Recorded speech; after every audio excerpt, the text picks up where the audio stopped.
মা, তোমার আলুর দম করা শুরু করে দিয়েছো? হ্যাঁ গো, এসো, এসো। আমাকে ডাকলে না? ও আমি এসে দেখো তেলটা দিয়ে ফেলেছি শুধু, এখনো ফোড়ন দিইনি। হ্যাঁ, তেল দিয়ে দিয়েছো? হ্যাঁ,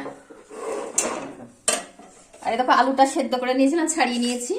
সেদ্ধ আলু, এরকম জিরে ফোড়ন দিচ্ছি, আচ্ছা, দারচিনি ফোড়ন দিলাম, তেজপাতা ফোড়ন দিয়েছি, দিয়ে এবার সেদ্ধ আলুগুলো ওর মধ্যে একে একে ছেড়ে দিচ্ছি। সেদ্ধ আলুগুলো একটু ভেজে নেবে? হ্যাঁ, ভালো লাগে তাহলে একটু লবণ টবণ দিয়ে দিয়ে।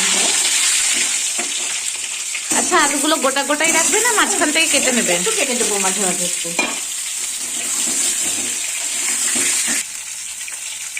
হলুদ দিয়ে দিলাম,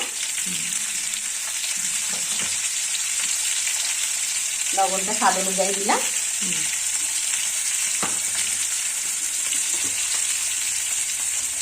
একটু লঙ্কা গুঁড়ো দিয়ে দিলাম।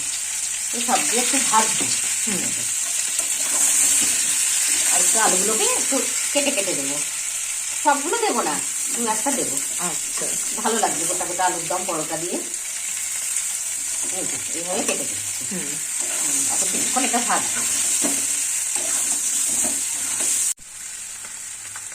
টমাটোটা দিয়ে দিলাম, আদাটা একটু গ্রেট করে নিয়েছি। হ্যাঁ, এর ভিতরে দিয়ে দিচ্ছি, একটু কষাবো। এটা নিরামিষ আলুর দম না? হ্যাঁ হ্যাঁ হ্যাঁ।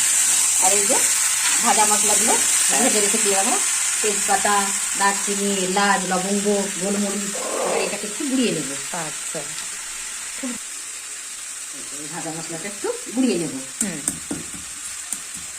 এটা কোনো আলুর দমটা শুধু ভাজা মশলা দিয়েই নামিয়ে নেবো। আচ্ছা, এক্সট্রা কোনো মশলা দেবে না? না, এই যে ভাজা মশলাটাই দিয়ে দিচ্ছি। এই যে আমার মশলাটা গুঁড়ো করা হয়ে গেল, ভাজা মশলাটা। এই যে আমার মশলা দিয়ে এটা কষানো হয়ে গেল, টমেটো তারপরে আদা বাটা দিয়ে একটু কষিয়ে সামান্য একটু জল দিয়ে একটু ঢেকে রাখবো কিছুক্ষণ।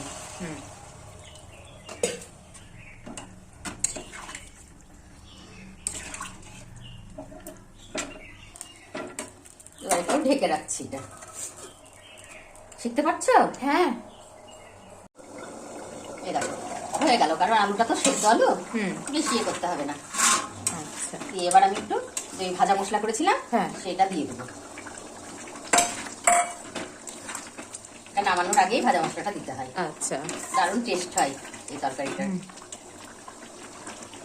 দেখো কালারটা কেমন চেঞ্জ হয়ে গেল। এইরকম থাক, শীতের সময় তো এখন জমে যাবে। হ্যাঁ, তা হয়েছে। এই যে আমার রেডি আলুর দম।